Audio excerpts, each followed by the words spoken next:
Hi, welcome to my channel. I'm Beatrix Snyman from Beatrix Designs. Here you will learn how to master Tunisian crochet and much more. If you don't want to miss anything, remember to subscribe and hit the bell, or you can visit my website at www.beatrixdesigns.co.za. Enjoy!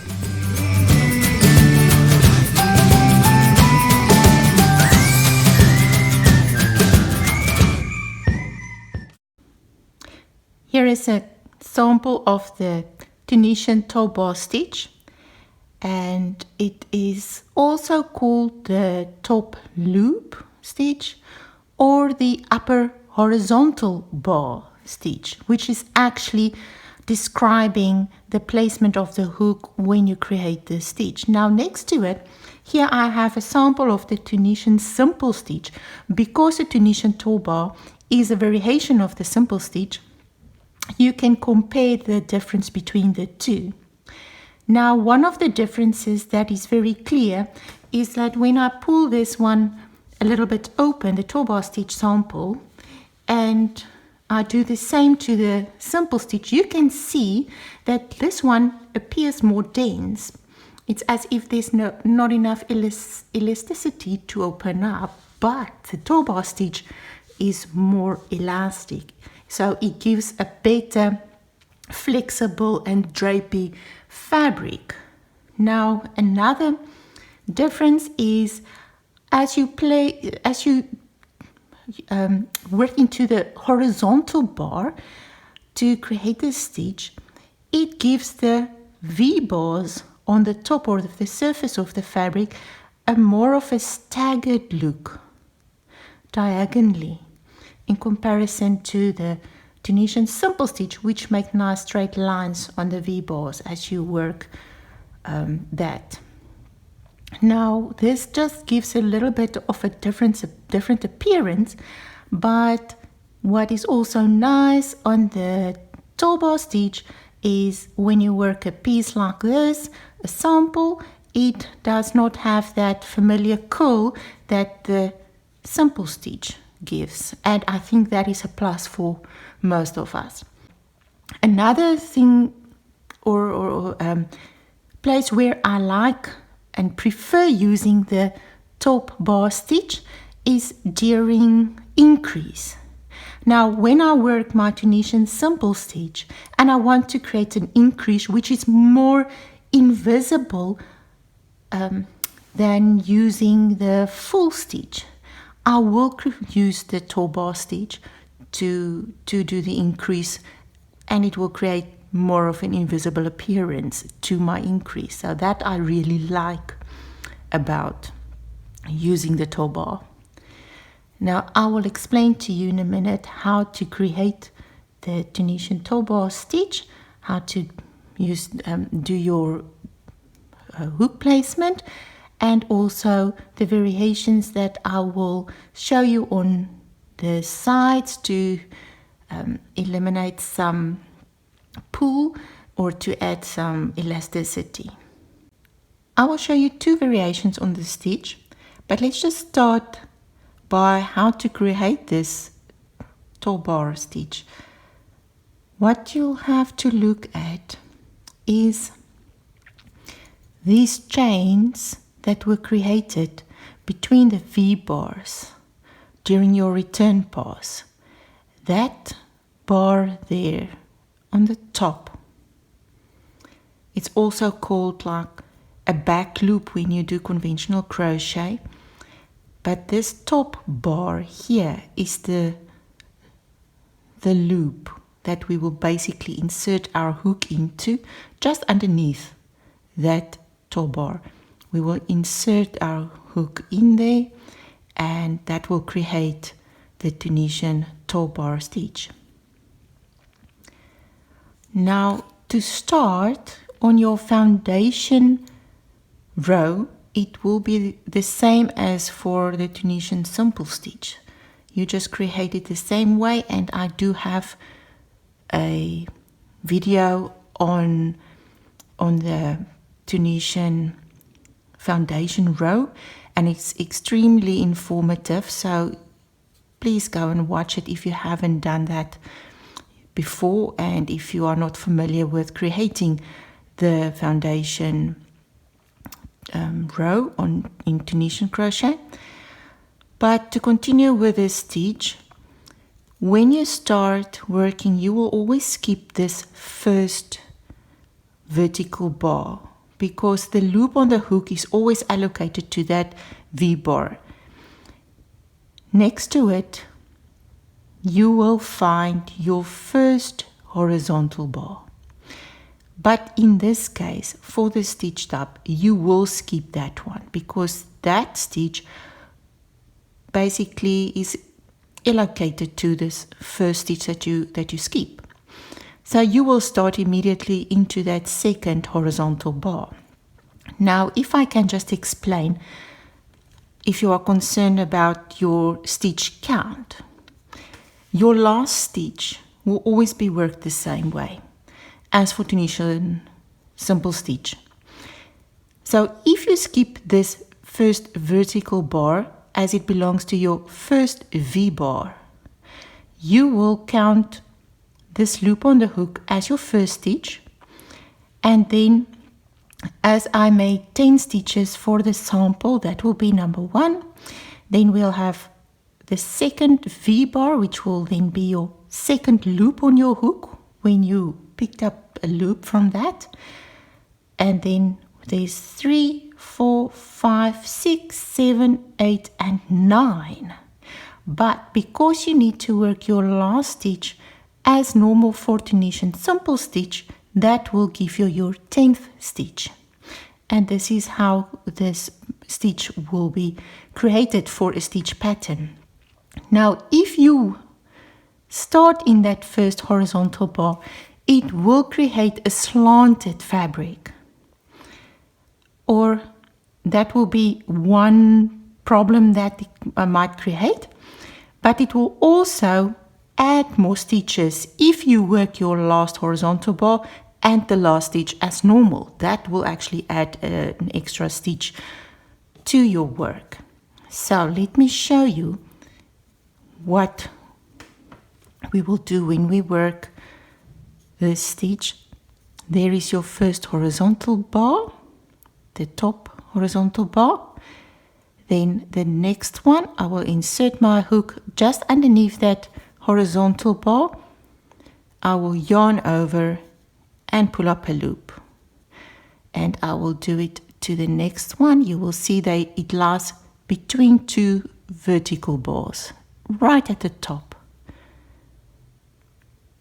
That is your horizontal bar. And let's identify the next one. There it is. Insert and pull up a loop. And let's complete this row.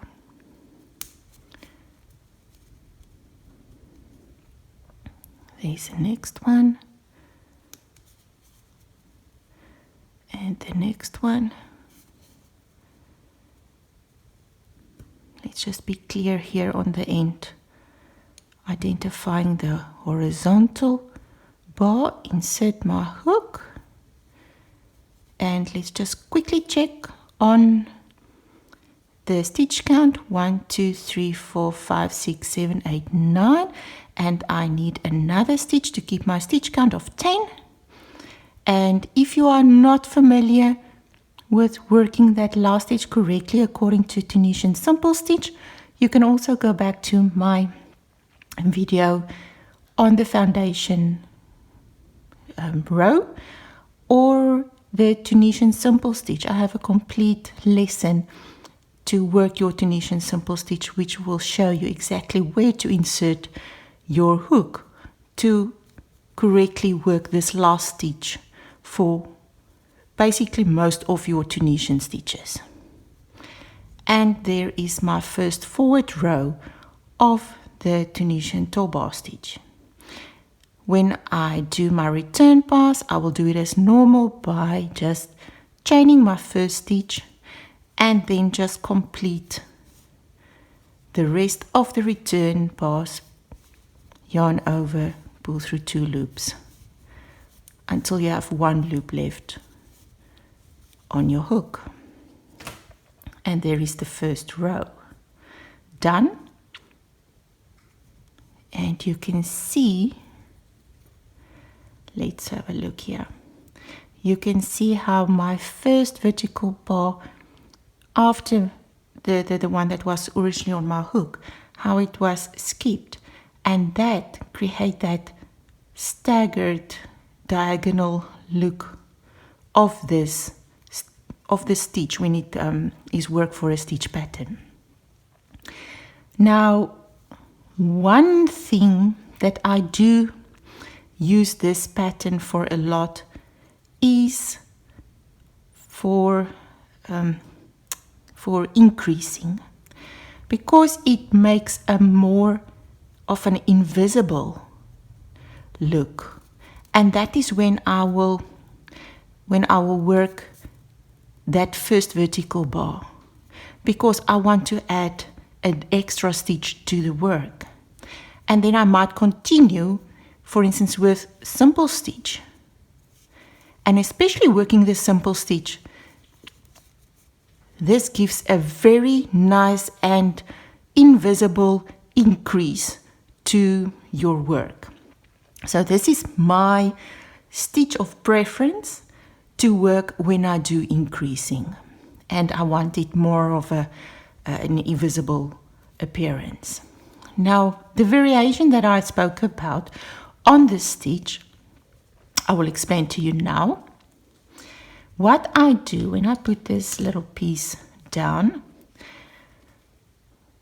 on my first loop, the one that's on the hook, I'll just chain that loop, and at the end I will make another chain. That is just to extend the fabric on the edges. Now, why do I do that? As you can see, this stitch makes it a little bit of a longer stitch, which creates a bit of more length to the fabric. Due to that, if I work my sides as normal, it might pull the sides down a bit. So what I will do then, I'll just add a chain on my first stitch, and then I will continue working the top bar stitch in all the top horizontal bars of those chains that were created between the vertical bars of the front during the return pass. And when I work my last stitch, let's just get there. Again, don't get confused there at the end with all the chains. There is my horizontal. Let me just open it up a bit again. There is my horizontal top stitch, and here is my, always work to the base of that last stitch, which is actually also a chain. And here I will just chain that one. And that gives a more of an elastic side on both sides of your work. Now, you have to be careful that it might be, depending on your tension, it might be a bit too much of space that it adds to those sides or length, and that might wobble your sides. But if you really find that those sides of yours just pulls in too much, do this extra chain on these sides, on the start and on the end of your forward pass, but then just pull a bit on that chain to make it a bit more tight, but that little bit of length makes the difference. It will make the difference. So don't make a big loopy chain, just make a chain, pull it a bit tight, and then you chain one as normal and continue with your return pass. And that little bit will add nicely to create an elastic edge. And there you go. I completed 2 rows, and you can see my little piece of fabric here is quite open, more open than a normal simple stitch, and it does not curl that much, which is another plus. And at the back you also have a very nice appearance on that normal back that is created by the normal simple stitch. I just made a chain again, I pulled it a bit tight, and there's my first horizontal bar. I skip that, go to the second, insert, pull up a loop, and I'll continue with the next row. Now you can play around with the stitch, especially when you find that you like fabric that gives more drape. This is a very nice stitch to use as a variation on your Tunisian simple stitch. And just pull that one bit tight. There you go, there's another row. And this is your Tunisian Top Bar Stitch. Another return pass. Oop. You see, this generally happens very easily. Instead of pulling through 2 stitches, I've pulled it through 3 of these loops. And what happens then is you do a decrease, so you will end up with less stitches than you're supposed to.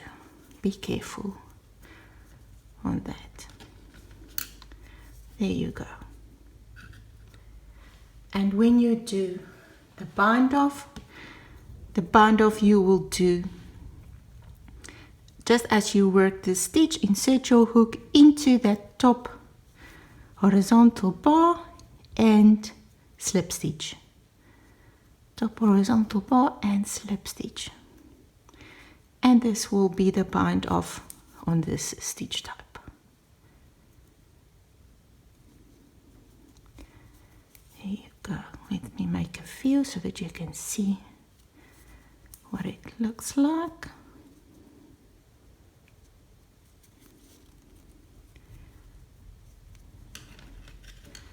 There's the bind off.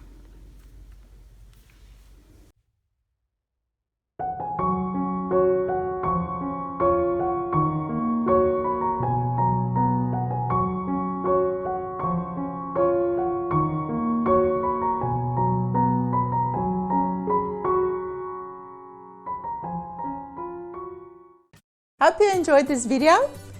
If you found anything valuable, please share this with your crochet friends. Also, you can leave a comment if there's anything that you would like to see in the future. And remember to subscribe. Thank you for watching. Goodbye.